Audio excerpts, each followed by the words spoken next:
इस वक्त आप आराम से बैठकर इस वीडियो को देख रहे हैं, मगर मैं आपको कहूँ इस जगह पर आप अभी बैठे हो वह जमीन आज से करोड़ों साल पहले 8,500 डिग्री के तापमान पर उबल रही थी, या जिस जगह पर आप बैठे हैं वह जगह लाखों सालों तक बर्फ से ढकी हुई थी, तो आप क्या कहेंगे? यकीन नहीं होता है तो बने रहिए इस वीडियो के अंत तक। दोस्तों, ये दोनों बातें बिल्कुल सच हैं। इस 15 मिनट की वीडियो के अंदर आप पृथ्वी के 4,500 करोड़ साल के सफर को देखने वाले हैं। जिस जगह आज हमारा सौरमंडल है, वहाँ विभिन्न प्रकार की गैस और धूल के बादल हुआ करते थे। वैज्ञानिकों के मुताबिक इन धूल के बादलों से दूर एक तारा हुआ करता था। वक्त के साथ साथ उस तारे की ऊर्जा कम होने लगी, जिसके कारण उसके अंदर एक विशाल विस्फोट हुआ।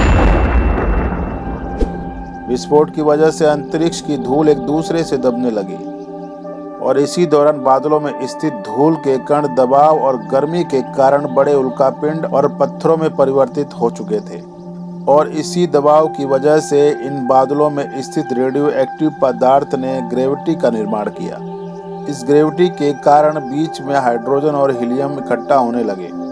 बीच के इस भयंकर दबाव के कारण एक विशाल विस्फोट हुआ और इसी विस्फोट के कारण ऐसे तारे का जन्म हुआ जिसे हम सूरज कहते हैं। अंतरिक्ष में फैले एस्ट्रॉयड यानी क्षुद्र ग्रह में भारी वजन होने की वजह से सूरज के करीब आकर सूरज की परिक्रमा करने लगे।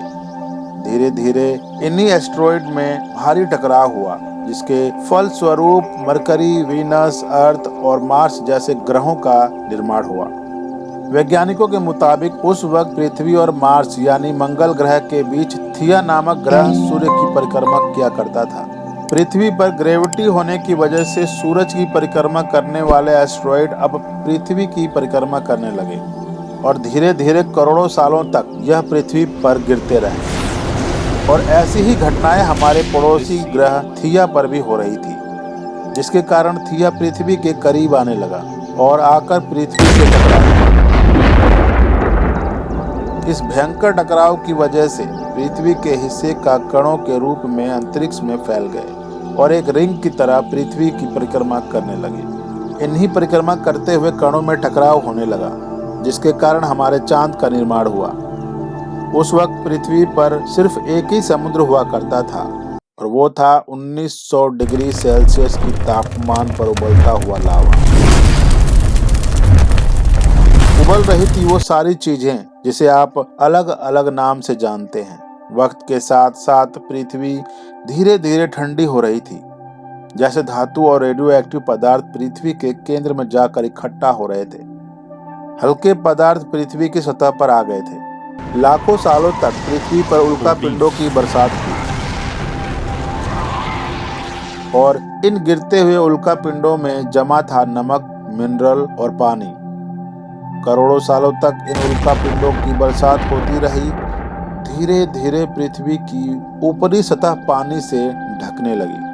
वैज्ञानिकों के मुताबिक यह वह वक्त था जब दूर गहरे पानी के अंदर निकलते ज्वालामुखी से पहली बार सूक्ष्म जीवों का निर्माण हुआ। लाखों सालों बाद एक वक्त ऐसा आया जब पृथ्वी की पूरी सतह पानी में डूब चुकी थी।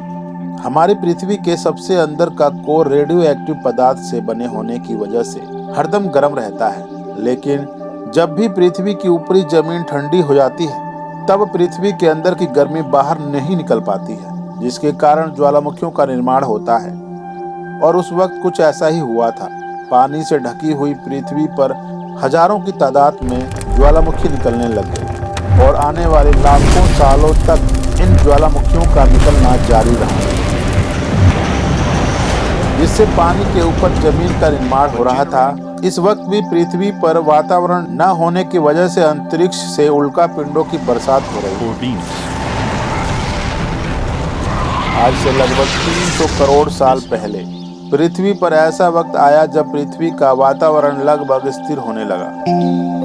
ज्वालामुखी धीरे धीरे निकलने बंद हो गए और उस समय पृथ्वी का एक दिन 12 घंटे का हुआ करता था। साल बीत गए और धीरे धीरे ये सूक्ष्म जीव विकसित होने लगे और समूह में रहने लगे। आज से लगभग 250 करोड़ साल पहले पहली बार पृथ्वी पर ऐसा जीवन का निर्माण हुआ जो जीने के लिए पानी के अंदर का मिनरल्स यानी कि खनिज पदार्थ और धूप का इस्तेमाल करते थे और मल त्याग के रूप में ऑक्सीजन बाहर निकालते थे। इस वक्त तक पृथ्वी पर ज्यादा ज्वालामुखी निकलने बंद हो चुके थे और इन माइक्रोबैक्टीरिया की वजह से वातावरण में ऑक्सीजन की मात्रा बढ़ रही थी। वातावरण में ऑक्सीजन बढ़ने की वजह से पृथ्वी का वायुमंडल बनना शुरू हो गया था और आने वाले हजारों सालों तक वातावरण में ऑक्सीजन की मात्रा बढ़ती रही, जिसकी वजह से पृथ्वी के ज्यादातर हिस्सों में यह सूक्ष्म जीव फैल गए। हजारों सालों बाद एक वक्त ऐसा आया जब पृथ्वी में ज्यादा ऑक्सीजन बढ़ने के कारण यह सूक्ष्म जीव मरना शुरू हो गए और उस वक्त पृथ्वी का वातावरण ठंडा होने के साथ साथ ऑक्सीजन से भी भर चुका था, जिसके कारण जमीन और वातावरण में स्थित आयरन यानी लोहे के मिनरल्स पानी में स्थित ऑक्सीजन से रिएक्ट होने लगे। और एक वक्त ऐसा आया जब पृथ्वी की जमीन आज के मार्च के जैसे लाल हो चुकी थी। वक्त बीतने के साथ साथ धरती के टेक्टोनिक प्लेट्स में दरार होने लगी, जिसके कारण पृथ्वी के अंदर का लावा जमीन की तरह कई लाखों सालों तक खुला उबलता रहा और यही वह कारण था जिसके कारण पृथ्वी के वातावरण में कार्बन डाइऑक्साइड की मात्रा बहुत बढ़ गई थी और पृथ्वी पर एसिड की वर्षा शुरू हुई। एसिड की वर्षा के कारण पृथ्वी का तापमान घटने लगा। तापमान इतना घटा कि पृथ्वी के ऊपर स्थित पानी बर्फ में परिवर्तित होने लगा। पृथ्वी पर पहली बार भयंकर आइस एज आया। इस वक्त पूरी पृथ्वी सफेद बर्फ से ढक चुकी थी। आमतौर पर जब धरती पर सूरज की किरणें गिरती हैं, तब जमीन उन किरणों को सोख लेती है, मगर क्योंकि पूरी पृथ्वी बर्फ से ढक चुकी थी और क्योंकि बर्फ सफेद होती है और चमकीली होती है, जिसके कारण सूरज की किरणें धरती पर गिरने के बाद वापस रिफ्लेक्ट होकर चली जाती थी। इसी कारण से पृथ्वी कई लाखों सालों तक बर्फ से ढकी रही, मगर फिर से पृथ्वी के अंदर स्थित गर्मी ज्वालामुखी के रूप में निकलना शुरू हो गई और इन ज्वालामुखियों से निकलने वाली गर्मी ने बर्फ को पिघलाना शुरू कर दिया। इसी बीच जो पृथ्वी की गहराई में बचे सूक्ष्म जीव थे, वो धीरे धीरे बदल रहे थे और वह ऑक्सीजन को अपने शरीर को बड़ा और जटिल बनाने के लिए इस्तेमाल करने लगे थे। और इसी बीच पानी में अलग से भी छोटे समुद्री पौधे निकलना शुरू हो चुके थे।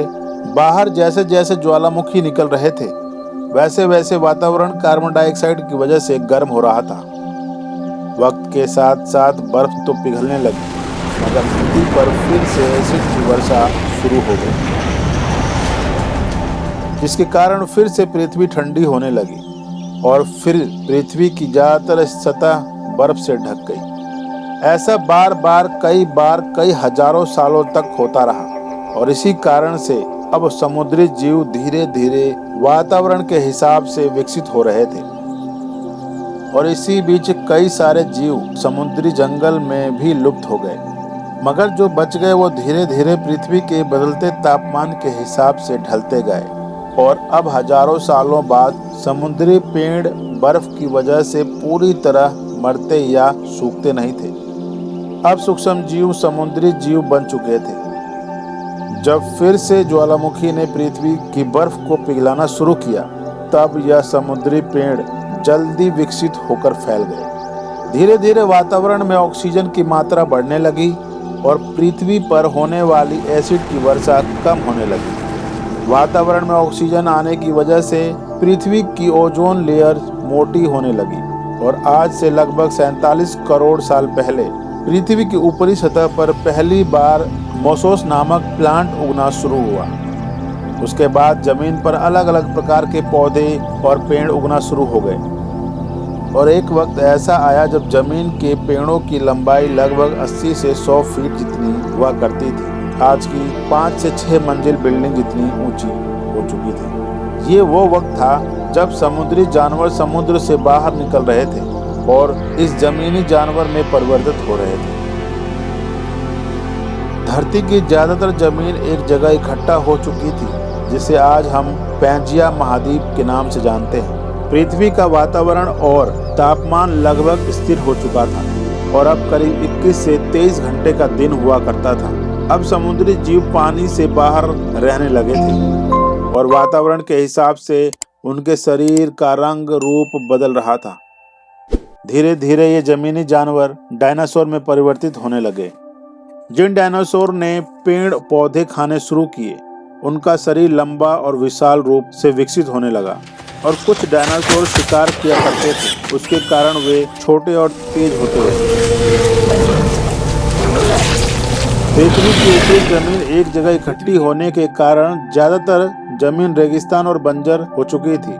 ज्यादातर जंगल समुद्र के करीब हुआ करते थे, जिसमें डायनासोर रहा करते थे। आज से लगभग 20 करोड़ साल पहले बेंजिया महाद्वीप टूटना शुरू हो गया। बेंजिया के विभाजित होने की वजह से पृथ्वी की ज्यादातर ऊपरी जमीन पानी के संपर्क में आने लगी, जिसके फलस्वरूप पृथ्वी पर हरियाली बढ़ती गई, जिस वजह से डायनासोर ज्यादा विभिन्न और विशाल होते चले गए। डायनासोर ने लगभग 20 से 30 करोड़ सालों तक पृथ्वी पर राज किया। उस वक्त डायनासोर समुद्र से लेकर जमीन और आसमान तक पूरी पृथ्वी पर राज किया करते थे। इस दौरान अफ्रीका से टूटा भारत सीधे जाकर आज के तिब्बत से टकराया, और इस टकराव की वजह से हिमालय का निर्माण हुआ। आज से लगभग 650 करोड़ साल पहले पृथ्वी की तरफ आज के माउंट एवरेस्ट, इससे भी बड़ा लगभग 4.5 लाख करोड़ किलो जितना वजन का उल्का लगभग 80,000 किलोमीटर प्रति घंटा की स्पीड से पृथ्वी की तरफ आ रहा था। पृथ्वी की सतह को छूते ही उसमें भयंकर आग लग गई, और वो जलते हुए सीधे पृथ्वी पर। इस टकराव से निकलने वाली ऊर्जा आज के 100 करोड़ परमाणु बम एक साथ फटने के बराबर थी। वहाँ के जानवर और पेड़ तुरंत भाप बनकर जल गए। उल्का पिंड के गिरते ही पृथ्वी पर पूरी तरह धूल फैल गई। समुद्र में भयंकर बाढ़ आने लगी। भूकंप और आग ने पृथ्वी को जलाना शुरू कर दिया। कुछ ही घंटों में पूरी पृथ्वी के वातावरण में हानिकारक गैस और धूल की वजह से पृथ्वी नरक जैसी हो चुकी थी। डायनासोर घुटन और भुखमरी से पूरी तरह विलुप्त हो गए। उस वक्त हमारे पूर्वज जमीन के अंदर रहा करते थे, जिसके कारण वह इस विशाल प्रलय से बच गए। पृथ्वी का वातावरण पूरी तरह से काला और अंधेरा हो चुका था, जिससे धूप भी जमीन तक नहीं पहुंच पा रही थी। पृथ्वी के पेड़ और ज्यादातर जानवर विलुप्त हो गए थे। वातावरण में धूल और हानिकारक गैस के कारण पृथ्वी पर फिर से एसिड की वर्षा शुरू हो गई थी, और फिर से पृथ्वी ठंडी होकर बर्फ से ढक गई। लेकिन इस बार पृथ्वी की बर्फ लाखों सालों तक नहीं जमी रही, और 80 से 90 हजार साल के बाद यह बर्फ पिघलना शुरू हो गई। जैसे ही धरती पर वातावरण फिर से पहले जैसा होने लगा, वैसे ही ये छोटे जीव जमीन के बाहर आना शुरू हो गए। उस वक्त पृथ्वी की बर्फ पिघलनी शुरू हुई थी, जिसके कारण अफ्रीका में घने ठंडा जंगल हुआ करता था, और उसी बीच ये जमीनी जीव बंदरों में परिवर्तित हुए। मगर जैसे ही पृथ्वी गर्म होने लगी, वैसे वैसे अफ्रीका के जंगल सूखने लगे। जंगल की चीज खाने वाले बंदरों को खाने की कमी होने लगी। खाने की तलाश में इन बंदरों ने अपने पैरों पर चलना शुरू कर दिया, जिससे उन्हें दूसरे जानवरों के शिकार करने में मदद मिलती थी। धीरे धीरे बंदर एप्स यानी वानर में परिवर्तित हुए। खाने की तलाश में ये एप्स पृथ्वी के दूसरे हिस्सों में फैलने लगे। धीरे धीरे उनके शरीर का रंग रूप वहाँ के मौसम के हिसाब से बदलता गया। वक्त के साथ साथ हम आदिवासी बने। हमने हथियारों से लेकर आज का आविष्कार किया। हम धीरे धीरे इंसान के रूप में विकसित हुए। हमने धर्म से लेकर परिवार, भाषा और संस्कृति का निर्माण किया, और वक्त के साथ साथ हम विकसित होते चले गए। आज हम इस पृथ्वी की सबसे विकसित प्रजाति बन चुके हैं। पृथ्वी को आज के जैसा बनने में लगभग 4,500 करोड़ साल का वक्त लगा है, और हमें एक छोटे जमीन में रहने वाले जानवर से इंसान बनने में कई लाखों सालों का समय लगा है। मगर हमने इन 100 सालों में जितना पृथ्वी को गंदा किया है और तबाह किया है, इतना आज तक किसी भी प्रजाति ने नहीं किया होगा। हम फिर से धरती को गर्म कर रहे हैं और कार्बन डाइऑक्साइड की मात्रा को बढ़ा रहे हैं। वैज्ञानिकों का मानना है कि पृथ्वी पर फिर से विशाल परिवर्तन होने वाला है। भविष्य में पृथ्वी कैसी होगी, ये जानने के लिए आप अगली वीडियो का इंतजार कीजिए।